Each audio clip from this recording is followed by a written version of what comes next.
Alright everyone, back to the roots a little bit today. What we're gonna cast here is a little game of WarCraft 3. WarCraft 3 Reforged got just announced at BlizzCon, and I plan on casting a couple of WarCraft 3 games already before that happened. Never really got around to it, but today we're going to give that a little bit of a go. Now, the first thing that I have to immediately tell everyone here is this is obviously just me testing the waters a little bit, so don't expect too much here. It has been a while since I casted the game, nearly 8 years I'd say. Well, outside of the occasional World Cyber Games match, I think it was 2012, 2013.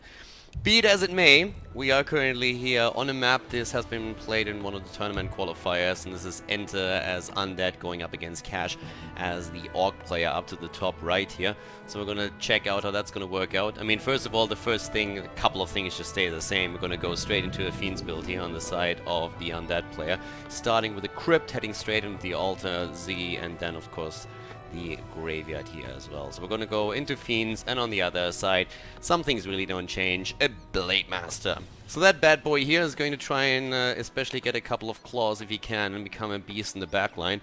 We're gonna find out if that's gonna be successful here. Gotta admit, throws me back a little bit. Hyper excited for the big game to be released next year. Would be amazing if Warcraft 3 would become like another big RTS once again. Don't get me wrong, loved StarCraft 2 as well, but I still miss the heroes every now and then when it comes to RTS play. On the two-player map down here though, we're going to see out how that's working for the Undead. So far we haven't really started anything, but we can expect with the Ziggurat to be completed that we're going to look at the Death Knight here. It was at least what I would expect, and yep, here we go. So, Death Knight already out. We have currently 2 ghouls on wood, and we're gonna get the Fiends in for the creeping. But my eyes are honestly a little bit more towards the Orc player to see how he checks out here and how that's gonna work out for him in regards to items. So guys, if you are a little bit new to RTS and you've just seen the announcement of Reforged at BlizzCon, you've never really listened to any Warcraft 3 casts, you have no real idea about RTS. So the big difference that you have with StarCraft and Warcraft is simply that you have heroes as well. And that is a couple of really cool upsides, but also a couple of downsides. We're going to talk about that throughout this first cast here. We're also going to talk about a couple of differences in general. But the first thing to notice here is really that for each hero you also have an inventory. So we have already a Scroll Town portal here, we have a couple of healing selves. And the whole idea for an Orc player in the early game is usually simply to grab a hero and level that up by taking down the creeps. So we have some neutral creeps on the map. They drop experience, and that experience helps your hero to level up. And there's already a huge difference to StarCraft, since you want to make sure that you last hit your own units if you can during a team fight to deny the opponent experience that he could otherwise get. Since if one of those heroes hits a high level, you're pretty much screwed. Units are still highly important in the game, but believe me, the game and a lot of the fights usually are won or lost by just taking the opponent's heroes.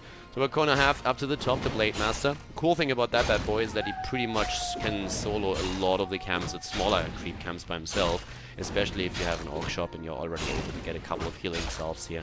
And in this case we have one, 2 actually. So now oftentimes that's simply used to scout, but we have in the past actually already seen a couple of instances where that is being used to have an early tower rush or something. It was the old school days when Taker and the boys were still around, and there were a couple of really nasty plays where with a double Wand of Illusion you could make a lot of plays. Nice move here already on the side of the Orc player, taking one down and getting actually a circle of nobility here for his efforts, and of course a bit of experience as well. So now we're looking at 2 heroes on level 2, but that's basically what he wants to do here. Just get the last hits in, get the experience, and so far what we're seeing from EnTe is trying to shut that down as swiftly as he can, getting a Dust of Appearance there and trying to get rid of that pesky Blade Master. Now him having a Wand of Mana Stealing also helps to an extent, can really try and put him down a little bit, and already the Orc player has to at least for now retreat. But you can already see that he's still going to be fine here. Up to the top right, when I was seeing them both, or we will see both of them upgrade their main structure, so Great Hall on the way for the Orc, and as soon as that's done, we're also going to see him immediately with the second hero here. Pretty much the same thing can probably be said for the Undead as well, so we're currently seeing in the case of EnTe still Necropolis upgraded at this point, but already a little bit of a skirmish here in the middle, and at that point, if you can drop a couple of Fiends in the early game, I mean that's basically an Orc's wet dream. So far I only can take down a couple of the skeletons, but I mean you gotta start somewhere, right? So skeletons here with Wand of Necromancy being summoned, and if you can take those down, that would already be a big hit.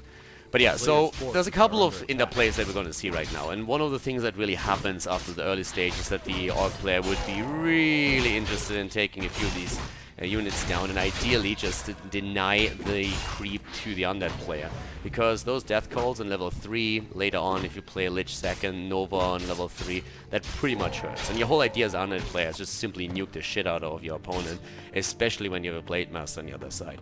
So we already see a Torrent Totem being produced here right away. Second hero is on the way too. In this case, we're seeing the Shadow Hunter. And as we all know, Emo of the Shadow Hunter.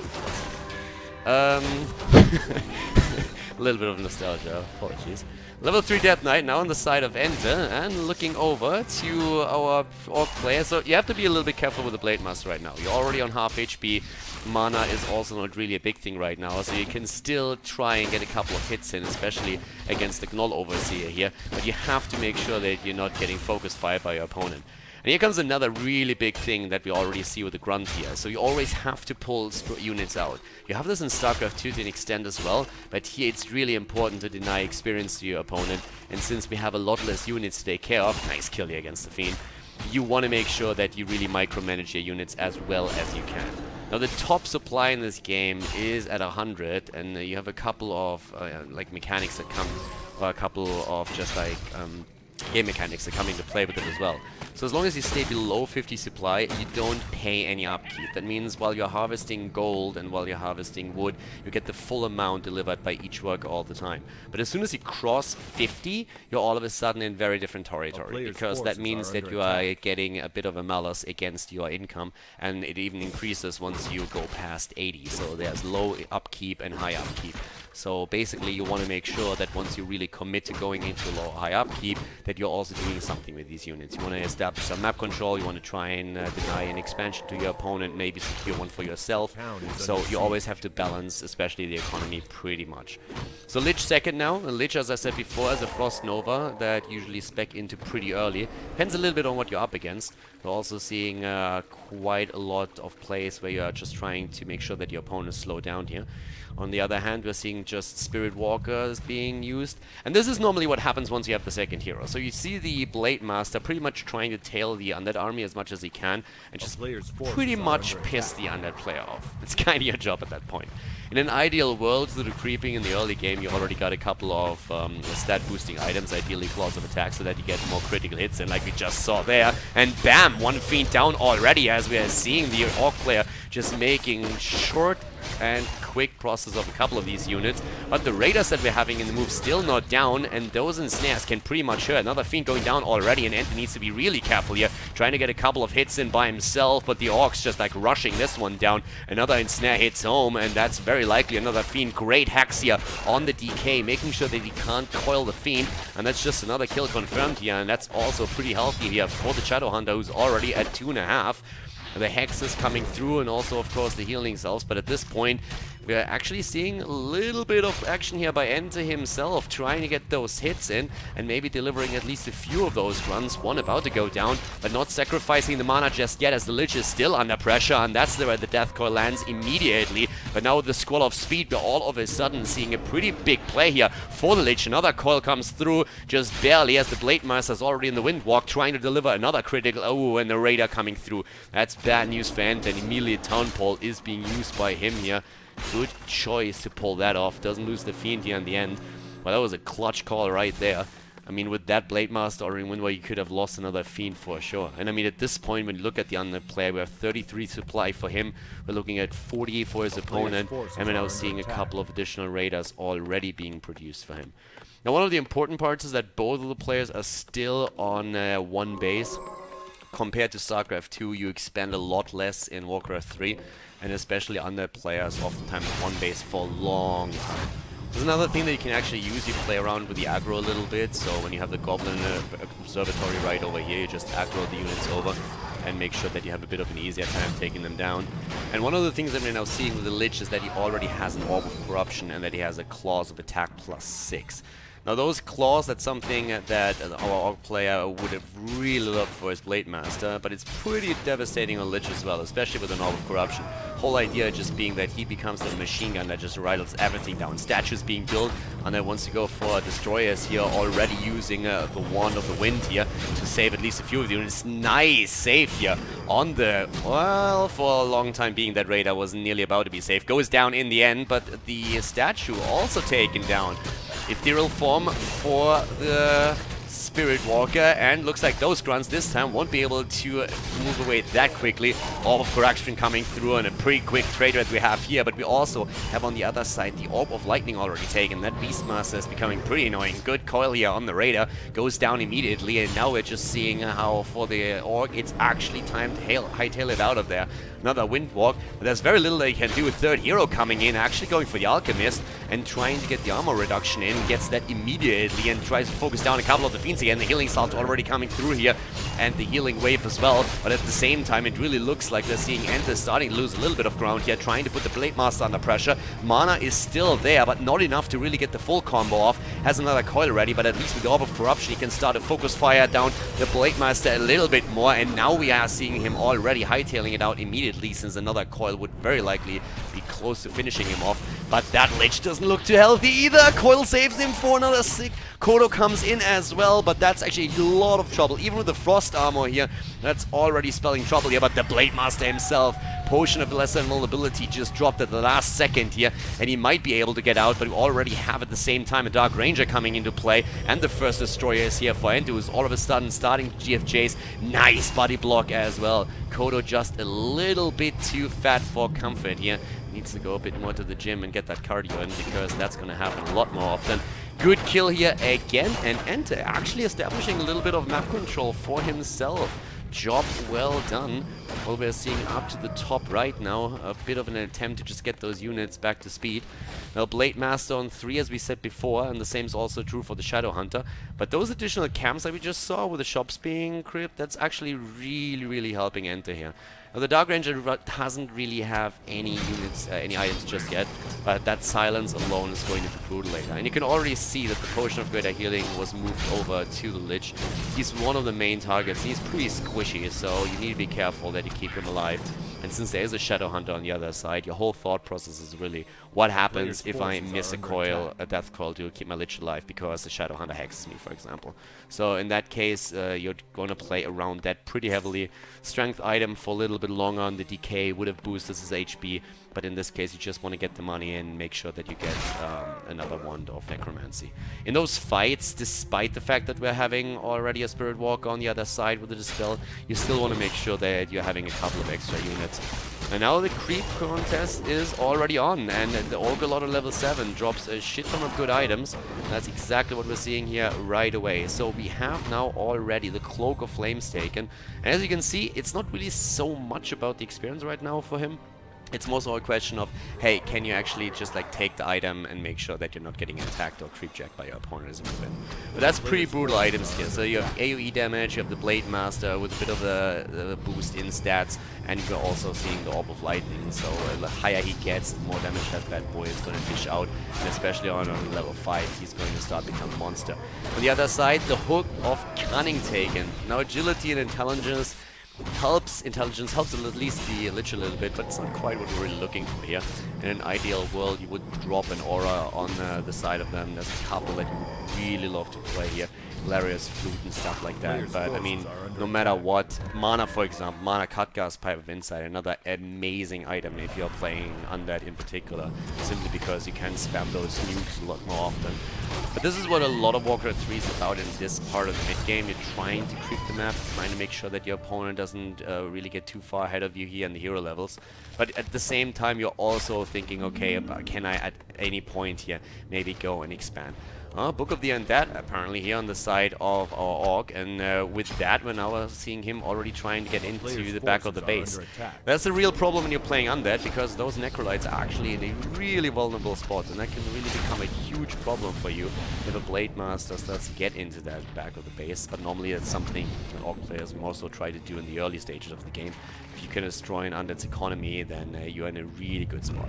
And with the split that we're seeing here, the macro or the micro aspect of the game already comes a little bit into play, as you're trying to see the Orc player just trying to be a little bit of a nuisance, already running around here with the Blade Master, and at the same time using the remaining 2 heroes to clear a few more creep camps, get a few more items. In this case, the Sobi Mask, great item for the Shadowhunter here, for example, which we're going to see taken in a second. And you're trying to just level up those 2. I mean, the Alchemist is already on level 3, Shadowhunter as well, and at the same time we're seeing also a little bit more creep continuing down here. Now, you will every now and then see the Orc player trying to be a lot more aggressive around that, but you have to be careful if you're going up against the Dark Ranger as well. If you pop out of the Windwalk and the Undead reacts within a second, then you might be silenced, you get the full combo up with the nukes, and then you're already pretty low in HP, so it's a pretty huge risk if you commit that much to it. That Glove of Haste, by the way, is amazing. So now we're having Claws of Attack at +6, we're having the Orb of Corruption, we have a little bit of extra damage through the Hood of Cunning, and Claws of Haste. So that bad boy is really going to fire away here. And we're also seeing now the Death Knight on level 5, and that means that, in this case, a Death Coil on level 3 is already in play. At this point, EnTe sees him coming and immediately moves back out, because you gotta be a little bit cautious. If that Orc hits you and you have no way to maneuver, then you're in a huge amount of trouble. We're seeing 57 supply at this point for Undead Friend, and on the other side it's 58. So, still pretty even when it comes to supply. Already the attempt to go straight for an expansion here, but scouted out. So up to the top. We have also the extra fortification for the structures, which is hugely important if you're trying to set that up against another player. Especially since in WarCraft 3 it's all about the armor that you have. If you have magic attack, for example, and you go up against heavy armored units like Tauren and Knights, you can just obliterate them since you do extra damage with that, as you can see right here. And a lot of that is also true when you're talking about structures, but the second there's an Orc player where you get the upgrade through and you fortify your structures completely, in a pretty decent spot, because all of a sudden you talk about fortified here. So there's damage reduction that comes into play as well. And that doesn't really apply to all damage that is going up against you, so there's still a couple of interactions that you're going to see. I mean, in this case, for example, you have reduced damage to fortified armor through the magic attacks that we're seeing from the destroyers. That's pretty important, because if not, then if you have normal armor types, then you can really just like raise down these structures super quickly.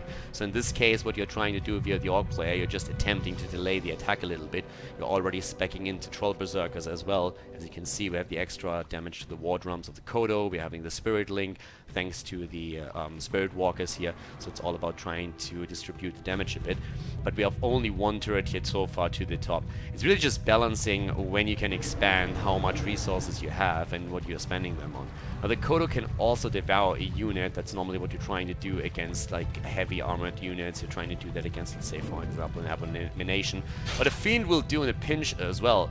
And we're even seeing a couple of Banshees with this now too. So here comes the fight right away, as we see the Orc already charging forward, and keep that damage on the Blade Master in mind. But it's all about the nukes right now. They are hitting the Kodo immediately. That aura is a goner already. Level 4, the upgrade hitting, as we're seeing the Shadowhunter level up, and still a little bit of play through the Banshee here with a lot of misses coming through. But there's the nuke, and the Potion of Last Vulnerability once again being used. The Blade Master, on the other hand, with level 4, as he just reeks through their backline, going straight in there. Another Kodo being nuked right away, but the pressure on the Death Knight, and he has to retreat immediately here. Still enough mana to get a couple of Death Coils through, and we are seeing how the Orc army is already getting diminished here. That Blade Master is still a pesky nuisance, but so far EnTe is actually doing exceptionally well here, having nearly his entire army together. The Shadowhunter going down, and the nukes now starting to focus on the rest. Level 4 hero down, and that means a lot of XP here, but already you can see that the Blade Master himself is in trouble too. Barely gets out of this one for now, but they're focusing their attention on the Death Knight. The Death Knight nearly falling here, barely survives and just falls. The Lich still in play, but not enough mana to do anything here. Alchemist, and also the Blade Master himself, both able to rush away from this attack. And now we're seeing the Undead just on the chase, but already the Orc player on the tavern here, regaining access to the Shadowhunter, and that's the heals that you need. Mana is low though, and that's a huge problem right now. All of them heavily pressured. Death Knight bought back as well. Death Coil to the face, and the Shadowhunter is down once again, and the Alchemist is about to suffer the same fate here. Lich has been taken down at the same time though by the Bladey, and he's already rushing away here. But in terms of pressure on the map, it's definitely the Undead player who's currently making the move here. 2 heroes against 1, and those heroes are already level 5, nearly 6 in the Dark Ranger on level 4. And with that, we're pretty close to the Undead player even getting access to his ultimate. Down in the base here, on the other hand, as you see with the supply, we're looking at 37 against 27. So we have seen our green friend here suffer quite a bit and trying to make a bit of a scouting play down to the bottom here, double checking what exactly is happening here. If he can somehow with the mana pool also get a couple of last hits on units, it would be great for him, but very unlikely for him to make that play. We're seeing the parry up the Vitality taken, 1100 hit points in the late game is actually pretty solid for him. But still here, with the expansion, there's nothing really that's going on here. So the entire idea of EnTe was really to move in and try and disrupt that, prevent the Orc from expanding as much as he can, and rely heavily on his own heroes in the long run, which is pretty much what he's doing here. Already more scouting going on, just double checking if there's maybe somewhere else on one of those gold mines another expansion, but that's so far not the case. And the only thing that we're seeing here is the Shadow Hunter being reborn. The problem is if you buy heroes at the tavern here in the middle, it costs you a pretty penny. So we're seeing just both of those players trying to lick their wounds a little bit, get the heroes back into the action. But the late game against an Undead is already incredibly difficult, since you will spend a lot of your time at the shop. Talking shop, tiny great hall being built here. So we're actually seeing him trying to get that expansion through pretty quickly. And that's going to be the last hurrah for him, because once EnTe has his Lich back to business, we're probably going to see him move up to the top left and try and make a play there. But the one thing that you really want to have if you're an Orc player at this moment in time, you want to get access to a couple of items. You want to get another potion of lesser vulnerability. You want to get a couple of items that allow you to just survive through all of this a little bit more, especially on the side of the Shadow Hunter here. 625 hit points, that's not really a lot when a level 3 Death Coil and also soon a level 3 Nova fly away. So you are in a huge amount of trouble if you don't have any items whatsoever to mitigate some of the damage that comes your way. And that's exactly what we're currently seeing EnTe here working towards.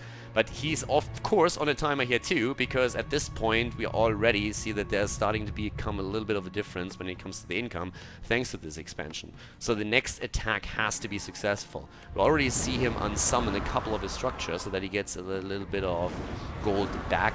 And that's something that you desperately need, and then you can make your choice. Do you at any point try and go get another gold mine, get another expansion? That's another reason why we're seeing the Blade Master run around here the entire time, because he wants to double check if there's maybe Blight somewhere, if there's another expansion being set up by the Undead, and then try and take the Acolytes out as soon as you can to just make sure that the economy of your opponent is completely drained. But so far that hasn't really been the case here, so you can already tell that EnTe's plan is a bit of a different one. He wants to go in and wants to make sure that this game is over right now. Bringing the ghouls in as well, which haven't really played a huge part in this game so far just yet. The only reason for them was to just simply get the wood for all of this.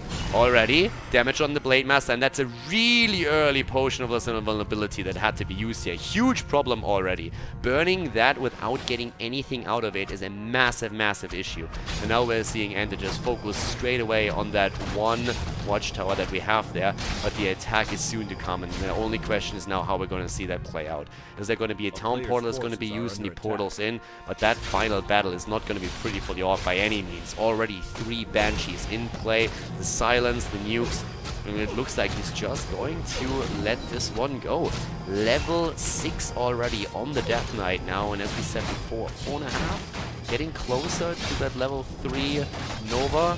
That is going to be a problem. So right now the only attempt that we have, it seems to be, is just like to secure maybe another gold mine, trying to also take the creeps down so you get a little bit more gold and might be able to get a few more items. There's another potion of lesser vulnerability for him.